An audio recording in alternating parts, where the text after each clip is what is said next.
एकादशी व्रत सिर्फ उपवास नहीं, बल्कि आस्था, संयम और शुद्धता का प्रतीक है। क्या आप जानते हैं कि इस दिन क्या खाना चाहिए और किन चीजों से बचना चाहिए? आइए जानते हैं इस पावन दिन की सही मर्यादाएं।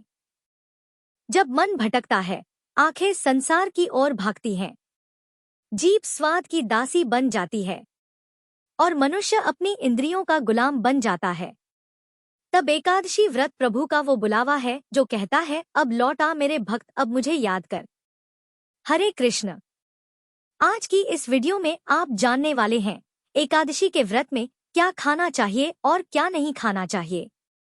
हमारे पास 5 ज्ञानेंद्रियां, 5 कर्मेंद्रियां और 1 चंचल मन, कुल 11 इंद्रियां हैं जो हर पल हमें संसार की ओर, भौतिक सुखों की ओर खींचती रहती हैं। लेकिन एकादशी का व्रत हमें यही सिखाता है कि जब यह 11 इंद्रियां वश में हो जाए तभी भीतर प्रभु का प्रकाश जगता है।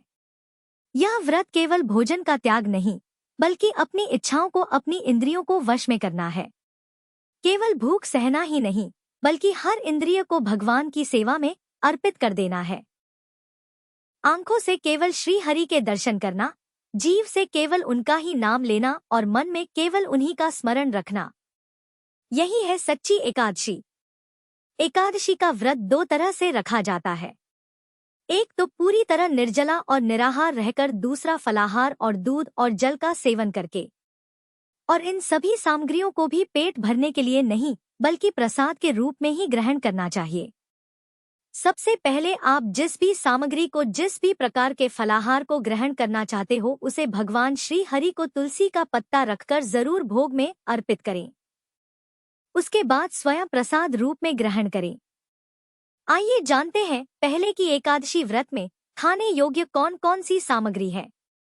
आप एकादशी के व्रत पे सिंघाड़े का आटा, कुट्टू का आटा, साबूदाना, मखाने, शकरकंद, आलू, अरबी, लौकी, कद्दू, खीरा, मूंगफली, दूध और दूध से बनी मिठाइयाँ या अन्य चीजें जैसे दही, मक्खन, पनीर, सभी तरह के मौसमी फल जैसे केला, सेब, पपीता, अंगूर आदि।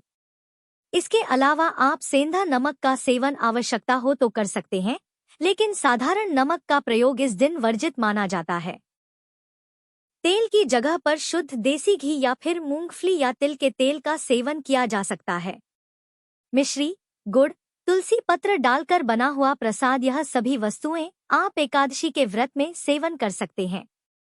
हरि नाम संकीर्तन, यह भी तो आत्मा का ही भोजन है। अगर आपको भूख बहुत सताती हो, व्रत रखने में आपको बहुत ज्यादा मुश्किलें होती हो, तो आप सच्चे मन से सिर्फ हरि नाम संकीर्तन करते रहें। भगवान के मंत्रों का जाप करते रहें। कोई गुरु मंत्र यदि आपने लिया हो तो उसका आप जाप कर सकते हैं। ऐसा करने से आपको व्रत रखने की सामर्थ्य प्राप्त होगी। एकादशी के व्रत में जूस का सेवन भी किया जा सकता है, लेकिन घर पर ही निकाला गया शुद्ध जूस आप इस दिन ग्रहण कर सकते हैं। अब इन सामग्रियों में से भी कुछ सामग्री ऐसी हैं जिनका प्रयोग कुछ लोग नहीं भी करते हैं। शुद्धता का ध्यान रखते हुए कुछ लोग साबूदाना और मखाने का जो प्रयोग है वह एकादशी को वर्जित मानते हैं। हालांकि यह है तो सात्विक चीजें, लेकिन इनको बनाने की जो प्रक्रिया है वह थोड़ी सी अशुद्ध जरूर है। यही कारण है कि लोग जो बहुत ज्यादा नियमों का पालन करते हैं वह साबूदाना और मखाने का सेवन खास तौर पर एकादशी के व्रत में नहीं करते हैं। क्या नहीं खाना चाहिए?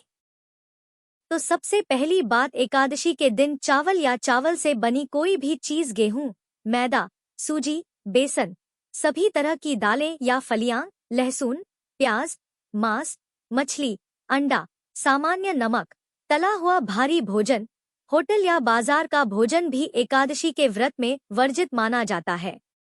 इन सब के अलावा मन में क्रोध, द्वेष और वाणी से कटु व्यवहार, यह भी तो मानसिक भोजन ही है।